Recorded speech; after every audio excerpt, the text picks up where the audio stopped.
It's called the Spout Atmospheric Water Generator. Welcome back to Techstination. I'm Fred Fishkin. Joining us from Spout is co-founder and CEO Reuben Vollmer. Hi, Reuben. Hey, how's it going, Fred?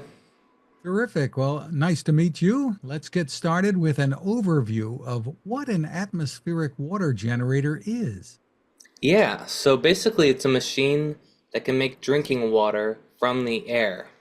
So there's water vapor in the air all around us, this invisible gas, and what we're able to do is filter the air, and then we use a clay wheel to absorb the water vapor, and then we use heat to drive the moisture out of that clay wheel, and then we condense that moisture, and then filter that essentially, and store it in our pitcher. The pitcher can hold about a half gallon of water, and it has a UV light in it, so it'll keep the water fresh for you without any preservatives or chemicals. And this has been in development, I assume, for a while, and you've just started deliveries? That's right. Yeah. So for me personally, it's been about 10 years. Um, my family had a small olive farm outside of Los Angeles that had their water rights threatened by the state of California. And this was like really shocking to them. They, literally got a letter in the mail saying, "Don't count on having access to your water."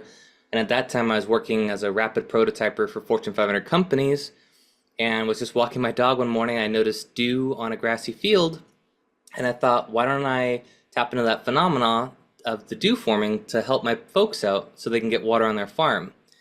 And I started making prototypes, and they got bigger and bigger and bigger, and I ended up making a machine that could make up to 10 gallons of water a day, but it was really loud and big and expensive, and nobody wanted to buy it.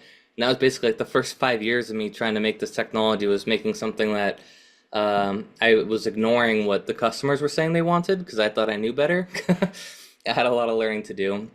But basically, I met a new co-founder, Tyler Brenton, who said, "Why don't you just make it smaller, quieter, and affordable? Like if Tesla or Apple was going to make a water harvester, what would that be like?" And then that's when we started Spout, and we made totally new technology, new filtration, new everything, to help people around the world get access to drinking water. And this is countertop. Yeah, this is it. So it's about the size of a coffee maker. This is the pitcher that fills up with water. And the pitcher lid actually has a wireless charger in it. So when it's in the machine, it charges. And then there's a UV light in the pitcher lid that, again, keeps the water sterile. So instead of using chlorine or any chemicals to make the water last longer, we're trying to get people the greatest water on Earth. So we're really doing everything we can to make sure that we can do that. So here is where the air enters the machine. This panel comes off, and you have an air filter, and it's actually a MERV 7 carbon felt, and then right behind it is a MERV 13 hospital grade air filter, and you replace this every 3 months. But the best part about this is that you actually get fresh air in your home as well. So not only is this a source of fresh water, but also fresh air. And then there's a water filter here that's got NASA inspired technology in it, an electrostatic membrane that works really well to capture any single celled organisms, or a whole wide range of things. And there's a silver impregnated powder activated carbon in here as well. So some pretty fancy stuff going on in the filter. But half the filter is just made to catch any potential contaminant, but the other half is made to remineralize the water. So we actually add beneficial minerals like calcium, magnesium, sodium back into the water. So our water is actually about a 9 or 10 pH. So it's relatively alkaline, and that makes it taste good, and it keeps minerals, in your body and in the water, which helps it last longer too. I understand that you and your partner were inspired somewhat by what the people in Flint, Michigan have gone through. Definitely. Yeah, I actually went there in 2017 to the Flint Water Unity Festival and spoke on stage and met a lot of the community there, and got a tour of the whole town. And that's where I met this mother who had accidentally poisoned and killed her two children by serving them tap water. And that was a moment for me when I realized I must be successful with getting this technology out to people, because we really are in a much more dire situation than we've realized. It's a very sobering moment. Like, this is my work to do on Earth, is to help get this technology out, and that's what I've been focused on ever since then. And I think you've gone through it to a great extent, but step us through just how this is set up and used by consumers. Yeah, so basically you just take the spout out of the box that it comes in, you plug it in, and you make sure that there's enough space around the machine. You want like 6 inches space on the air intake, and it'll immediately start producing water, and it produces about 2 gallons of water a day on average. So this is enough water for a family of three or four to live off of drinking water. And we've done everything we can to make the machine as simple as possible. So you don't need an app, there's no Wi-Fi connectivity. You just push this one button on the front left corner and it's off to the races. And it basically works to fill up the pitcher, and then the machine can tell when the pitcher is full, it shuts down. You can take the pitcher out, use a cup of water, put the pitcher back in, and it'll know that you've took some water out of the pitcher, and it'll kick back on and keep making water for you.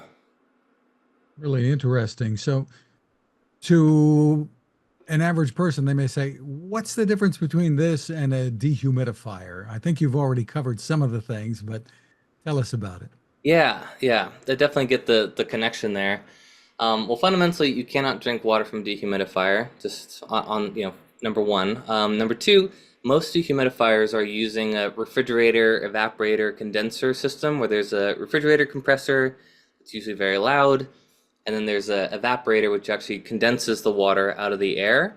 And usually that evaporator is made out of metals that are not safe for human consumption, aluminum, lead, solder, that kind of thing. So you're going to get water with a lot more heavy metal content in it with a traditional dehumidifier. Number three, when you're condensing water directly out of the air like that, all the air that passes across those coils, um, the water that's being made is going to pick up everything in the air. So if there's pollutants, if there's anything in the air, it all gets stuck to the water that's being created. And then you have a lot more work to do to purify the water, if it's even possible to capture absolutely everything like that. So our system actually uses this clay wheel system. So there's no direct air contact with the water that's being made, which I think is very important. Another thing, obviously, is that we have these incredible water filters. There's two ultraviolet lights inside of this machine that are sterilizing at different points. There's the water filter, again, that has the NASA inspired technology in it, and the remineralization chamber. And then, of course, we have our hospital grade air filter, which helps a lot.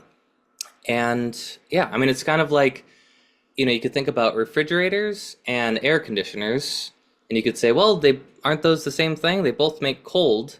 Dehumidifiers and Spout both quote unquote make water, but they're used for totally different purposes. And I'm glad that we have air conditioners and that we have refrigerators, and nobody was just poo-pooing the idea of one or the other because they're too similar to something else. But again, it's like you could say a refrigerator is just an air compressor in a box. What's the big deal? But obviously, when you look more into refrigerators, there's a lot of these nuances that make it very valuable to everyone on Earth, and has helped save 30, 40, 50% of the food production on Earth because we have refrigerators. Little things like the shelves, the light that turns on when you open the door, the thickness of the walls, separation of different temperatures. There's a lot of little technical things that make it different from an air conditioner, and have just fundamentally different purposes. What should people know about the costs, how the economics work out, what it's actually going to cost them per gallon of water, things along those lines? Obviously, there's the price of the unit itself. You can tell us about that, but then energy costs, consumables, things like that. Yeah, great question. So we sell the machine for $800, about $799, and then the air and water filter replacement is $50 every 3 months. And then it takes about 2 kilowatt hours per liter or so, which ends up costing about $1.50 a gallon in electricity. So, that's not nothing, $1.50 a gallon. But compared to bottled water, that is a fraction of the price of what it costs to get bottled water in the store. And that's really our target, is the 1 in 5 Americans who's living off of bottled water. Because with a spout machine, you're going to get water for less cost. You don't have to go to the store to get it. The best thing is that our water is significantly more pure than bottled water because we don't have microplastics or PFAS chemicals in the water. So 50% of bottled water is just tap water plus microplastics. So again, like what we're offering people who are living off of bottled water at the moment is the higher quality water. And then some would say the best part actually is that you don't have thousands of plastic bottles that you're wasting every year from living off of plastic bottled water. So there's a lot of benefits to the spout machine, not only price, but compared to bottled water. And then again, compared to like filtered water, you're going to get a higher quality water with spout machine compared to Brita or any countertop water filtering device. And that depends on what your source water is, right? Some people are living in these pristine areas where they have incredibly pure water and they filter it. That's on the level of what our machine is able to create on a daily basis without a source of water. Interesting. What advantages do you feel you have over some other companies that are in this space? We're the smallest physically, we're the least expensive, we're the quietest operating sound level. Um, I think that's the three big ones. We're smaller, quieter, and less expensive. And what should people know about ordering and availability, things like that, and where they go to order? Yeah, so they can go to spoutwater.com and they can use discount code FRED for an extra $100 off if they want to listen to this podcast and if they're inspired to get a spout machine. Just terrific. Again, it's spoutwater.com. Reuben Vollmer, thank you for joining us and congratulations on the innovations. Thank you. Really appreciate the opportunity. Thank you.